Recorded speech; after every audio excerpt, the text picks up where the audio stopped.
Be careful of a close enemy. Welcome to today's episode on Realities of Life. Welcome to the Realities of Life series.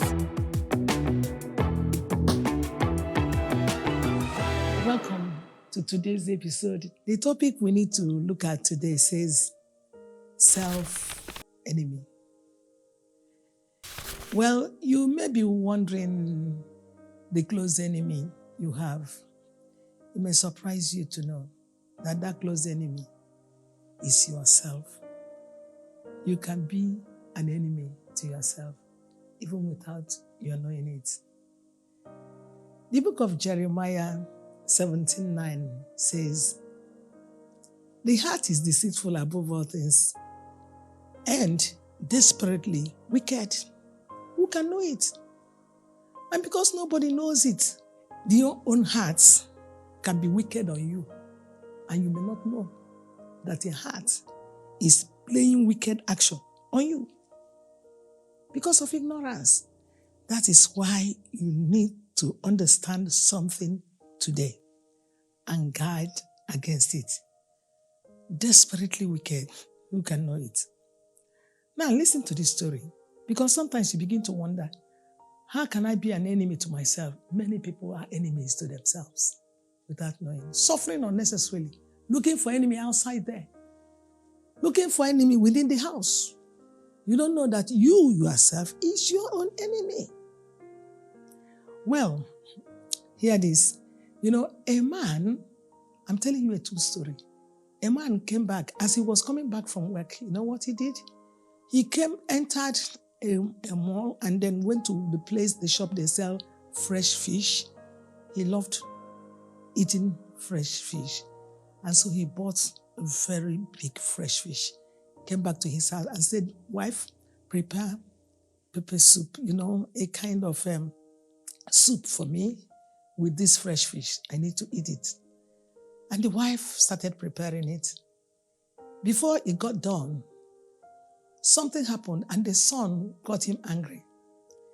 So he started smacking the boy, 12-year-old boy, started beating him and smacking him and telling him, "Why did you do this and that?" And the boy was crying. So the wife rushed into the living room and said, "What's wrong?" By the time he finished, she now pleaded for mercy that the boy should be left. So the man was not happy because he felt that she should have supported him for his action. But the lady said, "You have beaten him enough, you have smacked him enough, why not leave? It's okay. Let's carefully advise him and advise." So the man, in fact, he didn't want to listen. He got seriously offended and transferred the anger to the wife. In fact, to everybody in the house. The devil can do this. Because of a little thing, the devil can just change everything. I remember in the book of Ecclesiastes 7:9, he said that anger rested on the bosom of a fool. Because sometimes if you don't know, anger will rest in your bosom. And then the anger makes the person to be fool. The man scolded everybody, got angry, and at the end of everything, in short, went to bed earlier, locked up himself just like that. The wife knocked and said, "The food is done, the soup is ready. Come eat your fresh fish." The man said, "Don't call me again. I'm not going to eat it." And they pleaded and pleaded. And even the children joined and said, "Daddy, come and eat now. Come and eat. It's okay. We are sorry. We are sorry." He left them. He didn't come out with all the pleading. He said, "Eat the fish. Yes, eat the fresh fish. Eat it. I don't want to eat again." Eventually, he didn't eat the meat, the fish. And eventually, they left and the man left everything, slept. In the morning, they pleaded with the man to eat it before going to work.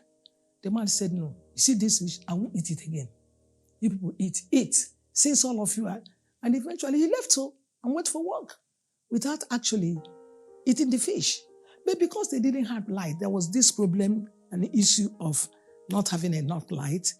And so for fear of this fresh fish getting spoiled, the children said, "What are we going to do?"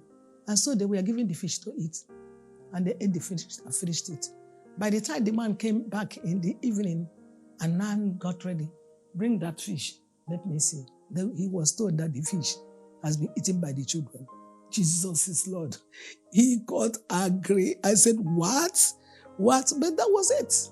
Because of anger. Because he became his own enemy. And you know what? He now told his friend, I said, do you know what? That fresh fish, I didn't eat it again. And told this story. And he told us this story. What a thing. Something cannot. So I don't know what the enemy is using to dribble you around. And you are angry, punishing yourself unnecessarily. Some people don't eat food in their house.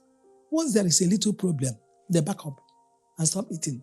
And when they stop eating, on the way, they're looking for something to buy. They keep eating snacks and the rest of it. It is the devil. Your heart is deceiving you, telling you, don't eat. Don't do this one. Don't. And you are, sometimes even some couples, the enemy will tell you, don't sleep on the bed. You will leave the bed and go to the living room and lie on the chair and sleep because your wife angered you or your husband did something or your children. You know, people keep punishing themselves. And despite that, somebody may be saying, I'm sorry. Nobody wants to hear this sorry. Don't be an enemy to yourself. When this kind of thing happens, express your annoyance and your dissatisfaction about the thing and push it aside. That's why God said, let not your anger take over, meet the night and stay over the night. No, push it aside, forgive everything and push on. Do not be suffering unnecessarily. Do you know, here another story. One lady told us how, she's a civil servant, and she said, when she had me say this, she said, wow, so I've been an enemy to myself. You see, a civil servant, and she has what we call an official car and a driver assigned to her. And so she told the driver to come exactly by 8. And the driver came late, 10 minutes late. He said she got prepared and was waiting. And the driver said, why? The driver is not here. Eventually, the driver came 10 minutes late. By the time she saw the driver, she said, you are just coming down? You don't know that you're supposed to come here and wait for me? You're supposed to come 15 or 10 minutes to the time given to you, and you are coming late. And she said, before her eyes, with her high heel shoe, she left her house and walked out. And the driver was pleading with her, please, madam, come and enter the car. I'm sorry, it was traffic. Actually, the traffic held the man. You see, it was traffic. The lady said, no, I will not enter the car. Drive the car. And she said she carried her handbag and continued to go because their office was not too far. And she continued to walk on her heel. And the driver will move behind her, stop by her side and say, madam, please enter the car. I said, get out, you idiot, get out. And after saying get out, she will continue to move. And the driver will wait after a while. The driver will move towards her again, stop. Madam, please enter the car. He said that the driver stopped 3 times. She refused to enter. And she trekked to her office. By the time she trekked to her office, she said she was not breathing. And all her legs were swollen because she was on high heel. And she said, after suffering, that it took her 1 hour to 2 to recover herself. And at the end of the day, do you know when the work finished in the afternoon, the driver said, madam, I'm still sorry for that thing, please. I hope you will enter the car. She said nobody told her that, but she pretended and said, next time, if you come late. Finally, she entered and she was carried home. She said she had to take paracetamol to have herself. You know what? She has suffered herself because of that. Look, imagine this kind of thing. So many of us do like that. I met a woman who sent her steward out because of a little offense. She sent the steward out and said, go and start, don't cook anything again, I'm going to cook everything. And she started suffering. The steward was outside. I now came and said, why? I saw your steward outside. What's happening? He said, the steward annoyed me. Let the steward stay there and not do anything. And can you imagine? The woman did everything. And I asked her a question. That steward you sent out, will the steward eat the food after you finish cooking? She said, yes. And I said, tell you, first reality. Look at, you are not the steward. And he's not the master. You know, he said, really? I said, of course. You're not the steward. And he said, wow, what's up? I said, call the man in. Call him. Let him finish what he's doing. You have expressed your anger, dissatisfaction. It's okay. Forget about anything, everything. And that was why, and I went and told the man, please try. You have known sin, and madam is not happy with what you have done. And he said he has been saying sorry, but she refused. So I just want to advise you, don't be enemy to yourself. I don't know what is happening around you now. Your children, have they annoyed you? In the place of your work, any little thing, you back out. You just go there. Sometimes you ask somebody for lift and the person is saying something, you get angry. Even when the person asks you to come and enter the next day, you refuse. Don't just be unnecessarily angry, punishing yourself. Sometimes something, because the food has finished, you say you won't eat again. Just because there was a delay, I won't eat again. And they're making you eat, man. You are suffering your stomach. And at the end of the day, you would not have done anything because you will still make up with those people. Why not suffer? Don't be an enemy to yourself. Do you hear that? Please, make up everything. And even if the food came late, say, though you people are late, but give me food to eat. This stomach needs food. Don't suffer your stomach. Don't suffer your legs. Don't suffer your head. Take note. And don't be an enemy to yourself. Finally, one man requested 300,000 from his son, and the son said 100,000. And said, please, this is what I have, manage it. You know what he did? He said he transferred it back. I said, I asked you for 300,000, and you're sending me one. Can you imagine this kind of thing? And the boy didn't say it again. At the end of the day, he suffered. He lost what he wanted to get.